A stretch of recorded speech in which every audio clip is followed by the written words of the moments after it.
This is not a building.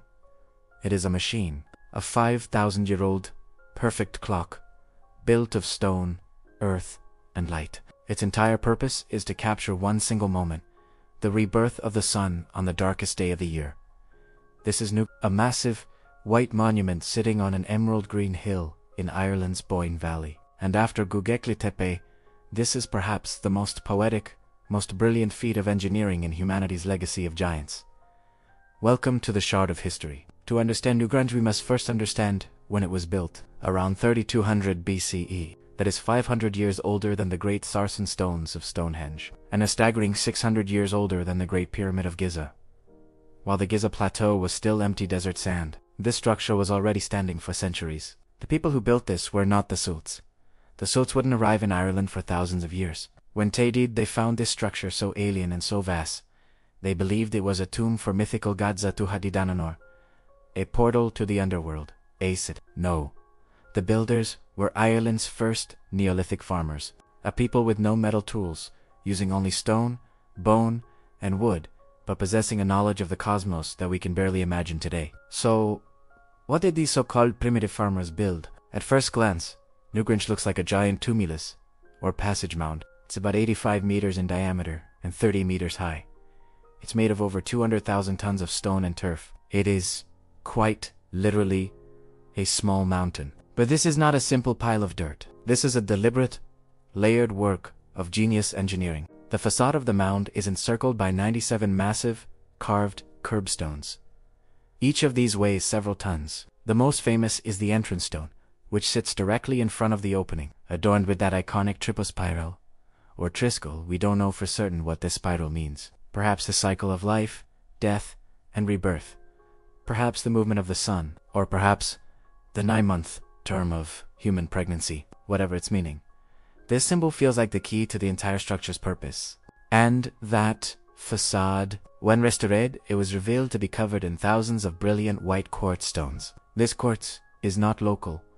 It was hauled from the Wicklow Mountains, 50 kilometers away. When the sun struck it, this entire massive hill would have shone like a dazzling white beacon, visible for miles around.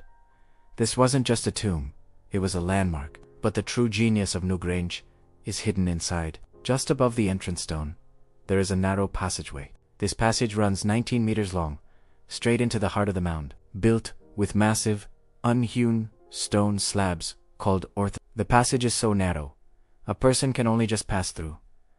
This is deliberate design. It forces the visitor into a claustrophobic journey. After this 19-meter journey, which is also gently sloped upwards, and this is critical, you suddenly enter a cruciform or cross-shaped chamber.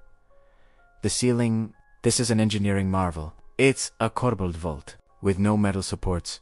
The Neolithic builders stacked flat stones, each one progressively overlapping the one below it, creating a perfect, self-supporting 6-meter-high dome, and they engineered this ceiling with such precision, tilting the stones, packing the gaps with sea sand and putty to make them watertight, that the result is simply astounding. For 5,000 years, in the relentlessly rainy climate of Ireland, not a single drop of rain has ever leaked inside. 5,000 years of perfect waterproofing. It's an achievement that still leaves modern engineers scratching their heads. What were these chambers for? Undoubtedly, this was a tomb. Archaeologists found the cremated remains of at least 5 individuals in the large stone basins within the chambers. This was not a grave for commoners. This was a monumental tomb for the elite, for kings, or for high spiritual leaders. And one more detail. Some of the stones deep inside the chamber are also carved with those beautiful spiral patterns. But these carvings are in places that would have been in pitch blackness for all of eternity. It's as if they weren't meant for the eyes of the living, but only for the dead, or the gods. But the true genius of Newgrange isn't the stone. It's how they control the light. Directly above the entrance passage, there is a small, specially designed, narrow opening. Archaeologists call it the roof box. For thousands of years, no one knew what this box was for. The structure was just a legend, until, in the 1960s, Professor Michael O'Kelly, while restoring the monument, decided to test a local legend. The legend said that on one specific day of the year, the sun would illuminate the very back of the tomb. So, on the morning of December 21st, 1967, the Winter Solstice, O'Kelly waited in a dark chamber, and it happened, on the one day of the year, the shortest darkest day, as the sun rose at a specific point on the horizon, its first rays crept through that narrow roof box. The beam entered like a narrow dagger of light, slowly moving down the passage floor. It traveled the full 19 meters, and struck the floor of the central chamber, illuminating that hidden, triple spiral carving on the back wall. For 17 minutes, the pitch-black tomb of the dead was filled with brilliant, golden sunlight. And then, as the sun rose higher, the beam slowly retreated, and the chamber went dark for another year.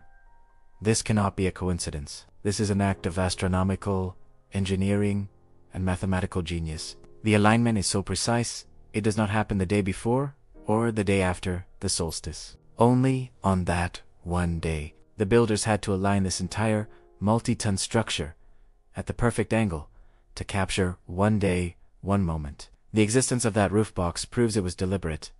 The light wasn't meant to come through the main door. It was meant to come through that specific, elevated box. So, Of course, the first theory that comes to mind is an advanced astronomical calendar, like at Karnak. Was this a practical, agricultural need? Was precisely knowing the shortest day of the year vital for knowing the winter was over and spring was coming, the time to plant crops? Undoubtedly, that was part of it. But Newgrange is so much more than Karnak's rose. It's not just an observatory, it's a theater. And this leads us to a much more powerful, spiritual theory: ritual and rebirth. Remember, this is a tomb, a chamber filled with the bones of the ancestors, resting in total darkness. The winter solstice is the symbolic death of winter and the rebirth of the sun. On that darkest day, the sun's return is the guarantee that life will continue. Perhaps that 17-minute beam of light served exactly that purpose. Perhaps that 19-meter narrow, upward-sloping passage represented a birth canal, and the chamber was the womb.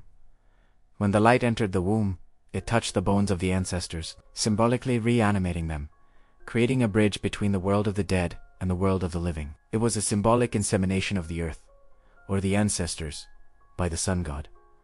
This wasn't just the sun is back, hooray. This was a profoundly powerful, spiritual, and political ritual witnessed by a select few, perhaps priests, inside the chamber, who confirm: the ancestors have been reborn, the order continues, our power is secure, and that word, political, opens the door to another possibility: the control of the sun. This takes the previous theory one step further. Think about it. Who controlled this event? Only the shaman or chieftain who was inside that chamber, while the common people stood outside, in the cold, staring at that dazzling quartz facade. He went inside, waited in the dark, and after 17 minutes emerged to say, "I did it. I have brought back the sun." This light machine could have been a tool of authority, designed not just for the dead, but to hold immense psychological power over the living. Whichever theory is correct, Newgrange is staggering proof of the complexity of the Neolithic mind. They were not just primitive farmers struggling to survive. They were astronomers, observing the cosmos. They were architects, creating wonders of engineering. And they were artists, using stone not just for shelter, but to capture time and eternity. Karnak showed the power of moving stone. Newgrange showed the power of controlling light. But what was happening at the same time? South, on a tiny island in the Mediterranean, their giants were building not just tombs, but the world's oldest freestanding temples. Thanks for watching. If you enjoyed this journey into our ancient past, please hit that like button and subscribe to the Shard of History. In our next episode, we travel to Malta, to its mysterious fat lady goddesses, and its lost temple culture. See? Ju, Tin,